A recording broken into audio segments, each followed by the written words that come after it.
조동종은 동산 양계와 조산 본적 두 사람에 의해 시작됐다. 거기가 동조보다는 조동이라 부르는 이유는 조산이 스승인 동산보다 뛰어나서가 아니라 조산이 스승으로 있던 조산이 육조에 능히 가르침을 뺐던 조계와 같은 조자이기 때문에 육조를 높인다는 뜻에서 조동이라 부르게 된 것이다. 동산은 절강 지방 사람으로 어려서 출가했다. 그렇던 어느 날 스승이 반야심경을 강의하던 중 안이비설신이 없다는 귀절에 이르자 동산은 자기 얼굴을 만지며 스승에게 물었다. 저는 이렇게 안이비설신을 가지고 있는데 어째서 반야심경에는 없다고 하는 겁니까? 스승은 대답할 수 없었다. 별 대수롭지 않은 사건이지만 여기에는 중요한 의미가 담겨 있다. 어린 동산은 정신적 이해력에 있어서 미숙했으나 진리를 탐구하는 사람에게 없어서는 안 될 자주적 정신을 가지고 있었던 것이다. 당시 공부하던 종들 대부분이 신성한 경전엔 착오가 없다고 당연히 믿었다. 하지만 동산은 맹목적으로 따라가는 것을 거부했던 것이다. 동산은 20대 초반의 정식으로 계를 받았다. 그리고 나서 일정한 기간 동안 여러 선방과 전학교 등을 돌아다니며 선사들을 만났다. 그가 맨 처음 찾아간 자는 마조가 아끼던 남전이었다. 찾아간 날이 마조의 제사 전날 저녁이었다. 법회에서 남전이 말했다. 내일이 마조 스승의 제삿날인데 마조 스승이 오실런지 모르겠다. 그대들은 어떻게 생각하는가? 동산이 말했다. 상대할 만한 사람이 있으면 오실 겁니다. 남전이 말했다. 비록 젊긴 하지만 갈고 닦으면 큰 인물이 되겠군. 동산은 이렇게 대꾸했다. 스님께선 자유인을 노예로 만들지 마십시오. 여기서 또 한 번 자주정신을 드러내 보인다. 사실 소관의 참나는 갈고 닦을 대상이 아닌 것이다. 두 번째로 그는 위산을 찾았다. 그는 위산에게 생명이 없는 물건도 설법을 한다는데 그게 사실인지, 사실이라면 우리는 어째서 그 설법을 들을 수 없는지 이유를 물었다. 위산이 말했다. 내 부모가 주신 이 입은 절대로 자네에게 그것을 설명하라고 주신 게 아니네. 동산은 얼른 이해가 되지 않아 위산에게 다른 스승을 소개해달라고 했다. 그래서 우남 담성을 소개했다. 우남을 만나자 동산은 물었다. 생명 없는 물건이 설법을 할 때에는 누가 들을 수 있습니까? 생명 없는 물건이 들을 수 있지. 스님도 들으실 수 있습니까? 내가 듣는다면 나는 평범한 인물이 아니므로 너는 내 설법을 듣지 못할 것이다. 그래도 동산은 여전히 무정물이 설법할 수 있다는 사실에 회의적이었다. 우남은 지휘봉을 집어들며 물었다. 이 소리 들리나? 아니요, 안 들리는데요. 너는 내 설법도 듣지 못하면서 어찌 물건의 설법 듣기를 바라는가? 물건이 설법한다는 얘기는 어느 경전에 나옵니까? 아미타경에서 물과 새와 나무 모두가 불법을 외운다는 규제를 읽지 못했는가? 여기서 동산은 깨쳤다. 신기하고 신기하다. 불가사의한 무정물의 설법이요. 귀로 들으려 하면 도무지 알 수 없으니 눈으로 들어야 참으로 안다. 우남이 동산에게 물었다. 어떤가? 이제는 행복한가?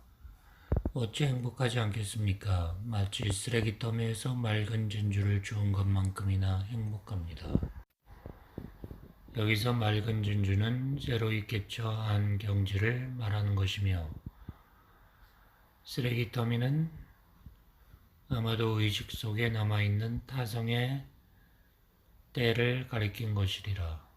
나중에 헤어지면서 우남이 동산에게 말한다. 이번에 헤어지면 만나기 힘들 걸세. 만나지 않기가 더 어려울 텐데요. 이렇게 말하고 나서 동산은 물었다. 스승께서 돌아가신 뒤에 스승의 진면목이 무엇이지? 라고 묻는다면 뭐라고 대답해야 좋을까요?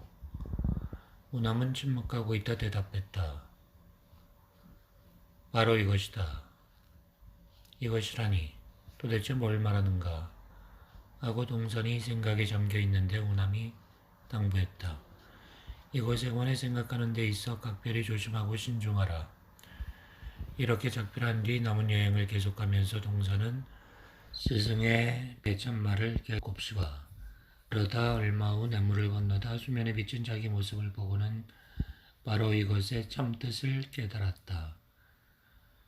다른 데서 그를 찾지 마라. 오히려 그는 너를 떠나리라.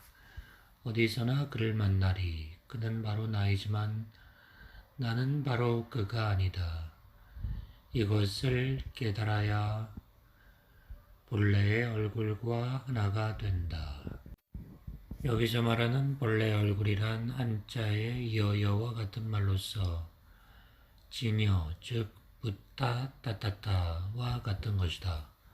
이것은 스스로 존재하며 영원히 있는 그대로인 것으로서 노자의 도덕경이 나오는 영원한 도, 상도, 구약 성서에 있는 그대로의 나, I am who I am, 그리고 힌두교의 범, 브라마에 해당한다. 그는 바로 나이지만 나는 바로 그가 아니다. 여기서 말하는 나와 그 사이엔 미묘한 차이가 있다. 그는 나이지만 나는 그가 아니다. 이것은 신은 나보다 더 진정한 나이지만 나는 신이 아닌 것과 같다. 나와 그와의 관계는 힌두교에서 말하는 아트만과 브라만의 관계, 그리고 도덕경에서 말하는 진인과 상도의 관계와 같다. 이 신은 불교뿐 아니라 전 세계 정신세계를 통틀어 아주 귀중한 보배 중의 하나다. 글자 하나하나에 참되고 확실한 신념이 배어있는 이 신은 통찰력을 주며 그의 산 체험을 전달한다. 이 시는 두보의 다음 시를 연상시킨다. 가을물 하도 맑아 그 바닥 있는 줄 모를래라. 이 시에서처럼 우리는 자주적이며 사실적이고 높은 정신을 가진 동산이 이미 새로운 어떤 경지에 들어갔음을 보게 된다. 그는 고고하되 세속을 버리지 않았으며 절대 하나 일자에 도달했기 때문에 군중들 속에서도 혼자일 수 있었다. 그러나 영원한 본래 얼굴 진여를 꿰뚫어 알았다고 해서 환상과 공상 속에 안주하려 하지 않았다. 조연했으나 그는 오히려 그 결과 현실로 되돌아와 대지에 발을 굳건히 디딜 수 있었다. 어느 날 초라는 중이 대중에게 이렇게 읊조리는 소리를 들었다. 신기하고 신기하다. 불가사의한 부처와 도의 세계여. 동자는 물었다. 부처와 도의 세계는 둘째치고 대체 그것에 대해 떠드는 그 사람은 누구요? 조가 대답하지 못하자 동산이 다그쳤다. 왜 빨리 말하지 않는가? 빨리 말해야 별것 없어. 그대는 전에 하지 않은 말을 하면서도 오히려 빨리 말해도 별것이 아니라 하니 무슨 까닭인가? 조는 말이 막혔다. 동산이 다시 말을 이었다. 부처와 도라는 것은 모두 이름과 문자에 지나지 않는다. 어째서 그대는 참된 가르침에 몸바치지 않는가? 이에 초가 물었다. 참된 가르침은 어떤 것입니까? 뜻을 얻으면 말은 잊어버리는 것이다. 득이 이 망언. 장자를 인용한 것을 보면 동사는 여러 방면에 폭넓은 관심을 가지고 있었다는 것을 알 수 있다. 동사는 50대 초반이던 860년경 강서에 있는 동산의 스승이 된다. 하루는 동산이 스승인 우남선사의 제삿날이 되었는데 그 자리에서 어떤 제자가 동산에게 물었다. 스승께서 우남 스님 밑에 계실 때 무슨 특별한 가르침이라도 있었습니까? 네, 비록 그분 밑에 있긴 했지만 특별한 가르침 같은 건 받지 못했네. 그렇다면 어째서 이렇게 제사를 지내고 받들어 모십니까? 그렇다고 내 어찌 그분을 저버리겠는가? 스승께서 제일 먼저 찾아뵌 분은 남전 스님인데 어째서 남전 대신 우남 스님의 제사를 지내는 거죠? 나는 결코 우남 스님의 높은 덕망과 학식을 존중해서 제사를 지내는 게 아니다. 단지 그분이 나에게 진리를 설명해 주시지 않은 게 고마울 따름이다. 스승께서 큰 스님을 위해 제사를 지내는 것은 어디까지나 큰 스님의 가르침에 동의하기 때문이 아닙니까? 절반은 동의하고 절반은 동의하지 않네. 어째서 전부 동의하지 않습니까? 만약 전적으로 동의한다면 이는 큰 스님의 뜻을 저버리는 것이 될 걸세. 하루는 중 하나가 동산에게 말을 걸었다. 추운 날엔 어디로 가야 추위와 더위를 피할 수 있겠습니까? 추위나 더위가 없는 곳으로 가면 되지 않는가? 그곳이 어딥니까? 추우면 얼어 죽고 더우면 타 죽는 곳이지. 이 대화에서 우리는 동산이 얼마나 참을성 많고 치밀한 스승인가를 짐작할 수 있다. 어리석은 질문도 신비한 지혜의 바다로 뛰어드는 발판으로 삼는 것이다. 동산은 성품이 너그러워 몽둥이나 고함을 사용하지 않았다. 까다로운 공안으로 어렵게 끌고 가지도 않았다. 주로 문답을 사용하였는데 그 대화는 평범하면서도 뜻이 깊어 씹을수록 맛이 나는 칡뿌리 같았다. 하루는 한 제자가 돌아가신 우남 스님께서 바로 이것이다 라고 하신 게 참말이냐고 물었다. 그렇다고 하자 제자가 물었다. 스승께서는 그때 큰 스님의 뜻을 아셨습니까? 자칫했으면 엉뚱하게 이해할 뻔했지. 큰 스님께서는 이것이 있다는 것을 알고 계셨을까요? 만일 그분께서 있다는 걸 모르셨다면 어떻게 그와 같이 말할 수 있었겠으며 만약 또 하셨다면 어떻게 그와 같이 말해야만 했었겠는가. 이것이란 참나를 가리킨 것이요 있다는 선에서 흔히 볼 수 있는 표현으로 실제하는 것 또는 실체를 가리킨다. 엄격히 말해 참나와 실체는 말로 나타낼 수 있는 것이 아니다. 따라서 각자가 직접 참나와 실체를 깨달았을 때만 또한 그것이 말로 표현되지 않는다는 것을 깨달을 수 있다. 그러니 이것이라는 표현도 이미 빗나간 것이다. 여기서 우리는 동산이 상대방에게 무엇을 암시하려 했는지 짐작할 수 있다. 그러나 위대한 스승은 절대 자기의 견해를 늘어놓는 게 아니고 문제를 가지고 제자를 자극하여 스스로 생각하게 이끈다. 제자 스스로 얻은 해답 하나는 스승이 가르쳐준 100개의 해답보다 값어치가 있는 것이다. 교동종을 공부하는 사람은 5단계의 왕과 신하, 오의 군신이라는 원리와 마주치게 된다. 이 교리는 결코 조동종의 중심 사상이 아니고 다만 아직 아랫단계에 있는 제자들을 이끌어주기 위한 방편일 뿐이다. 그런데 일부 선학자는 이 부수적인 방편을 본질적인 것으로 착각하여 정작 본질적인 것은 무시하고 있으니 유감이 아닐 수 없다. 오의를 간단히 설명하겠다. 동산이 설명한 오의는 다음과 같다. 1. 현상계에 숨어있는 본체, 정중편. 2. 본체로 돌아감, 편중정. 3. 본체로부터 돌아옴, 정중래. 4. 본체와 현상이 함께함, 겸중지. 5. 최고의 조화를 이룸, 겸중도. 이 오의는 정신생활이나 깨달음의 5단계를 나타내려 한 것이다.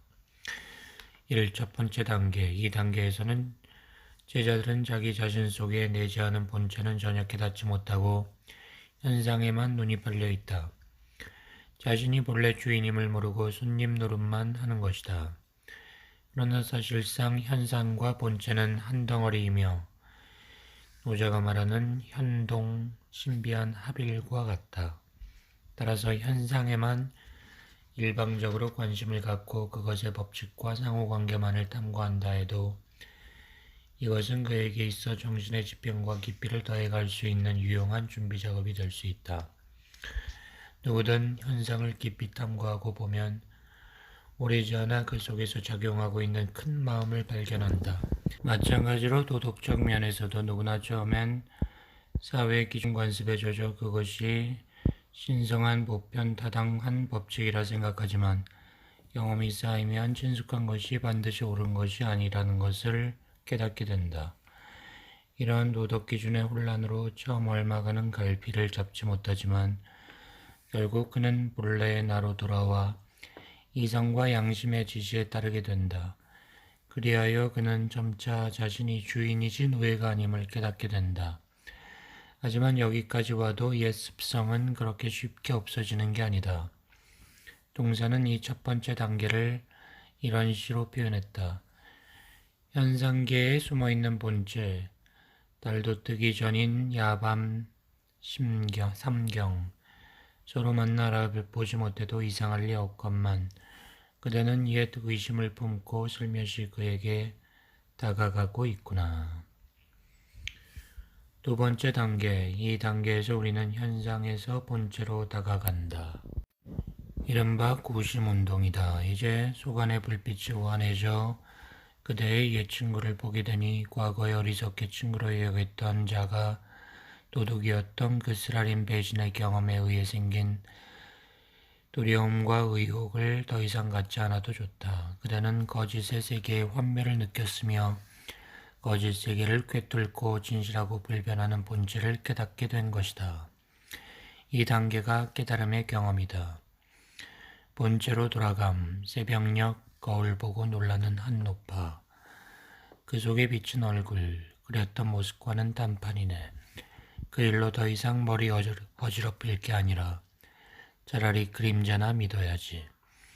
세 번째 단계, 두 번째 단계에서 이미 깨달았으므로 이때부터 그는 본래의 자기, 즉 참사람이며 자유인이고 주인이며 왕이다. 이제는 확실히 인위, 존재의 단계에 들어왔으므로 본체인, 즉 도인이라 불러도 좋다. 이 본체인은 다시 현상계로 돌아와 중생을 위해 일하고 가르칠 의무가 있다. 그래서 이 세 번째 단계를 본체로부터 돌아옴, 정중례라고 부른다. 이렇게 본체에서 돌아온 사람은 비록 현상계에 몸을 담고 있지만 세상 사람들과 다르다.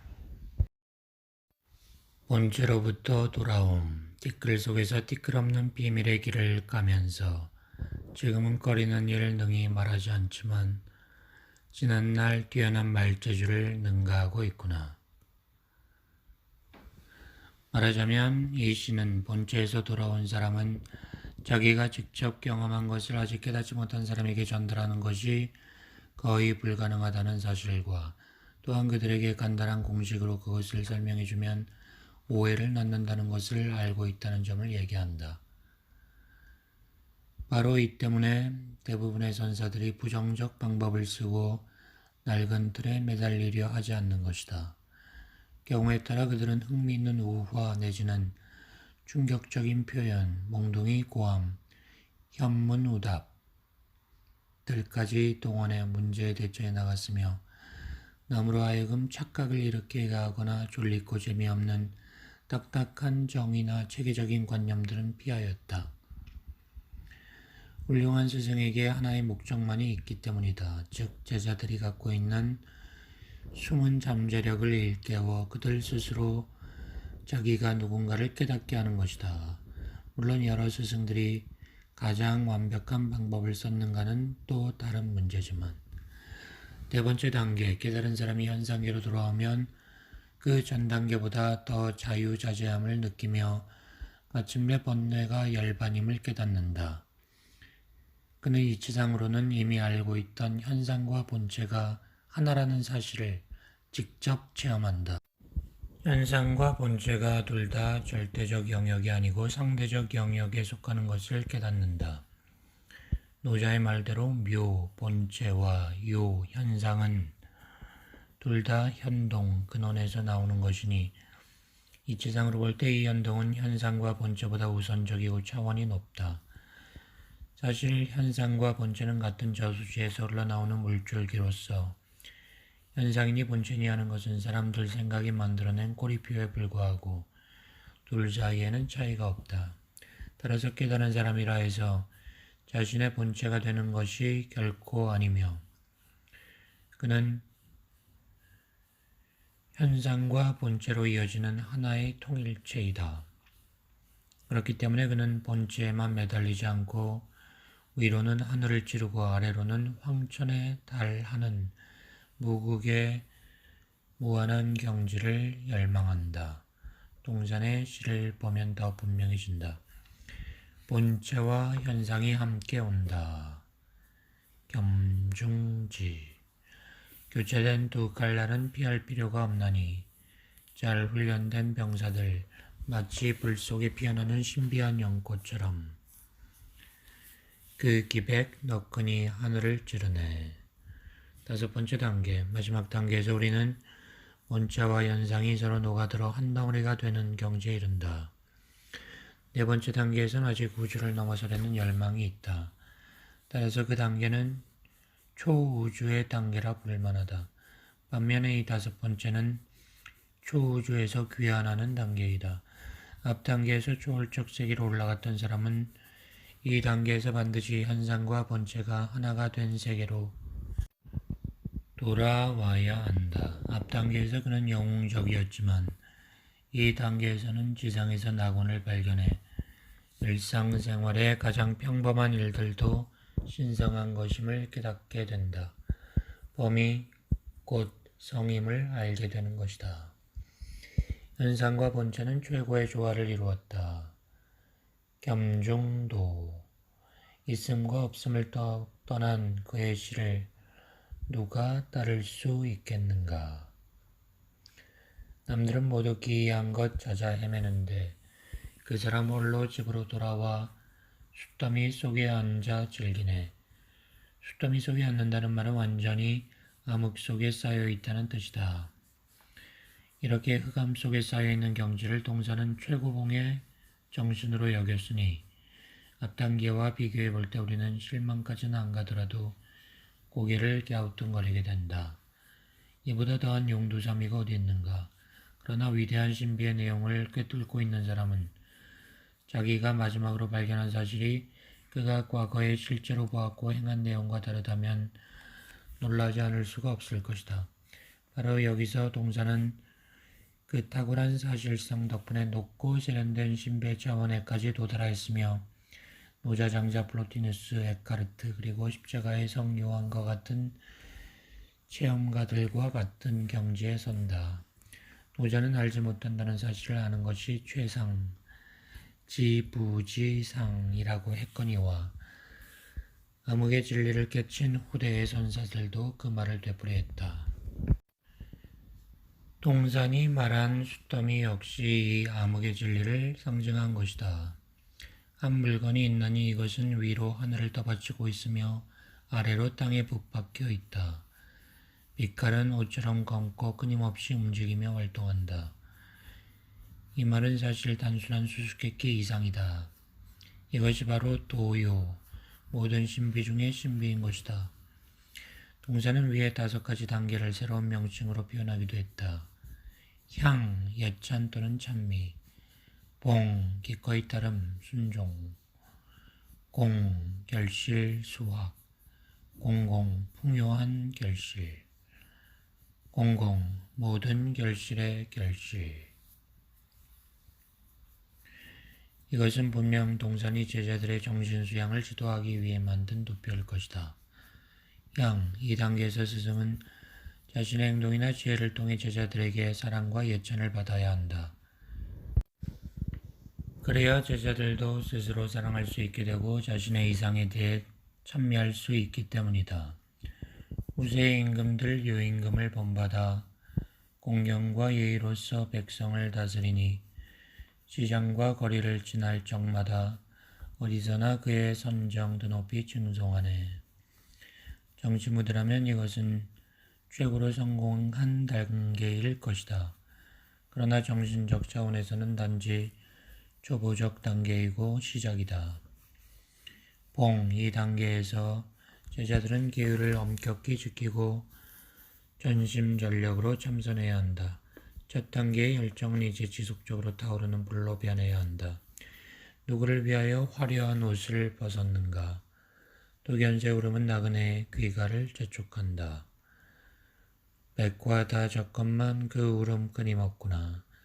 깊은 산 우거진 숲 속에 그 울음 더욱 짙어라. 이 시에는 보충 설명이 필요하다. 첫 구절에서 우리는 제자가 이미 영원한 삶의 필생의 사업에 들어가 자기의 화려한 옷을 벗었음을 알 수 있다. 누구 때문인가? 그의 답은 두 번째 줄에 나와 있다. 어떤 신비한 소리가 그에게 집으로 빨리 돌아가라고 재촉하기 때문이다. 그 신비한 소리는 두견새 울음으로 표현되어 있다.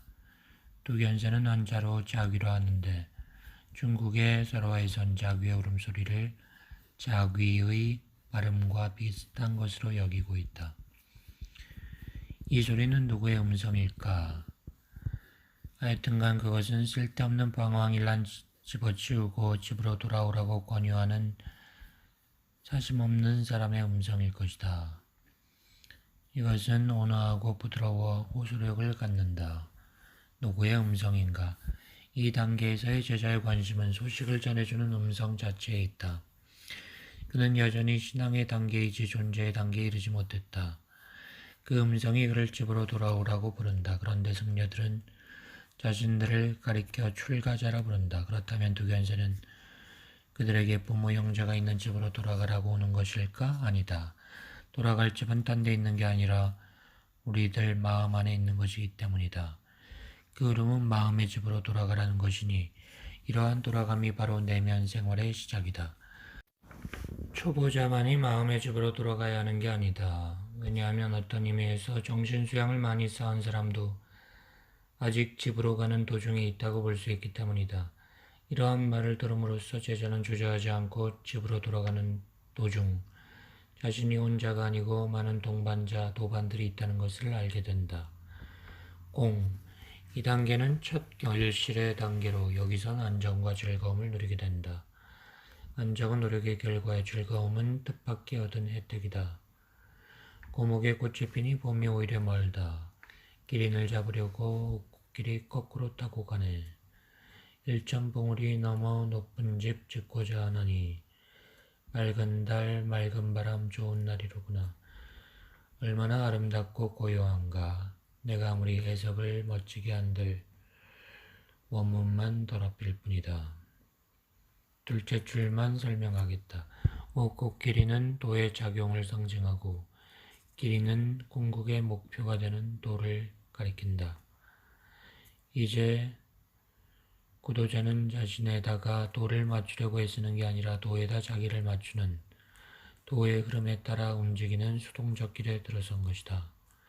거꾸로 턴다는 것은 천진한 어린애가 어머니를 완전히 믿고 자기를 맡기듯 수동적이라는 것이다. 이제 우리는 더욱 원숙한 결실의 단계에 이르렀다. 앞의 단계에서는 고목에 꽃이 피고 구름 봉우리 너머에 집을 지었으나 이번 단계에선 신선한 샘물이 삼계에 가득 차 흐르는 전경을 본다. 중생과 부처들은 서로 다투지 않고 산은 높고 물 또한 저절로 막네. 천차만별은 무엇을 밝히려는 것인가. 자고 세우는 곳에 백과 만발 새롭네. 이 시는 장자재물론의 축소판이라 할 수 있다. 동사는 언젠가 이렇게 말했다. 부처를 넘어서는 사람이 있음을 아는 자만이 나와 더불어 얘기할 자격이 있다. 이 옆에 있던 중이 물었다. 부처를 넘어서는 사람이 누구입니까? 부처는 결코 아니야. 부처를 넘어선 사람의 눈엔 부처와 중생 사이에 차이가 없다. 이것이 바로 첫째 줄의 내용이다. 둘째 귀절의 핵심은 저절로라는 단어에 있다. 산 높고 물 깊은 것은 우리와 상관없는 일이다. 우리는 그것들의 본질에 개입할 권리가 없고 그것들에 대해 말할 자격이 없다. 인간들은 도대체 무슨 자격으로 그것들을 주인에서 하인으로 몰아내 판단들을 내리는가? 자신이 하인이 되어 판단 내려주기를 원하지 않는다면 남에게도 그렇게 해서는 안 된다. 그러나 이제 우리는 만물을 차별하려는 생각과 습성을 없앴으므로 100가지 꽃을 새로이 피게 하는 자고새가 된 것이다. 이제 마지막 단계다. 세 번째 단계에선 단독으로 결실을 이루었고 네 번째 단계에서 우리는 삼라만상과 함께 결실을 이루었다. 하지만 동산의 정신은 결코 여기서 멈추지 않는다. 그는 아침나절의 종달새같이 하늘 끝까지 계속 솟아오른다. 촉각이 움직이는 순간 견디기 어려운 불행이 있고 마음속으로 부처를 구하고자 하니 정말로 부끄러운 일이다. 가 없는 공의 흐름 속에 아무도 아는 이 없으니 위라서 53인의 도인을 찾으러 남으로 내려갔는가. 원전을 추구한다는 것은 얼마나 고통스러운 이상인지가 여기 잘 나타나 있다. 자기 도취나 독서는 그 싹이 보일 때 뿌리 뽑아야 한다. 그러나 앞에 두 줄에서 나타난 긴장은 뒷부분에서 풀어진다. 우리가 정말로 참나를 인식할 수 없다면 태초일에 아무도 그 참나를 인식하지 못했을 것이다. 결국 이 참나는 우리가 알아야 할 대상이 아니라 그렇게 되어야 할 무엇이다. 동산이 이런 시를 정신수양의 최종 목표로 삼았던 것은 알지 못하는 것이 가장 가까운 것이다 라고 말할 수밖에 없었던 나은개친의 심정과 비슷한 것일 것이다. 토마스 머튼의 글을 보자. 장자는 생명을 분명한 원리로는 파악이 불가능하며 어떤 사물처럼 논리적 설명으로 이해할 수 없으며 그렇다고 사회적 관습이나 행동 방식에 따라 실천될 수도 없는 전체적이고 신비한 어떤 것으로 생각했다. 그는 표현할 수는 없지만 삶을 통해 실현될 수 있는 이 말하기에도 너무 벅찬 도를 붙잡으려고 애썼다. 동사는 장자의 세상과 닮은 순사 계열이기 때문에 동산에게도 이 말은 적용된다. 동산의 이상은 깨달음도 초월하는 데 있다. 참모습은 불가사의하여 어리석음과 깨달음을 초월해 있다. 이것은 서로 대립되는 짝들, 즉 주객, 본체와 현상, 침묵과 말, 긍정과 부정, 행위와 무의, 움직임과 정지, 안과 밖을 모두 초월한다. 다음과 같은 한 줄의 글로서도 그의 사상을 볼 수 있다. 참된 영혼은 끝없이 흐르는 가운데 있다. 동산이 조선에게 법통을 전하는 자리에서 을푼 시에서도 그의 절묘한 사상을 발견한다. 선행은 안 보이게 하고 행동은 은밀히 하라. 어리석고 둔한 사람같이 보이도록. 겉으로 볼 때 동산이 정신생활의 5단계를 계속 강조한 것은 단계와 등급을 무시했던 청원선사의 정신에 어긋나는 것처럼 보인다. 그러나 동산은 그걸 방편으로 사용한 것이다. 임시방편이라 해서 중요한 가치가 없는 것은 아니다. 하지만 그것들이 진짜 목적인 것은 아니다. 동산은 제자들이 보살폈던 위대한 스승이었다. 죽을 때까지 그는 사심없는 스승으로 자기를 지켰다. 임종씨 일화는 감동적이다. 869년 그는 병으로 누웠다. 그의 한 제자가 물었다. 스님께서는 병이 났는데 그래도 병들지 않는 사람이 있다고 생각하십니까? 있지. 그 병들지 않는 사람이 지금 스님을 보고 있습니까? 오히려 내가 그 사람을 보고 있네.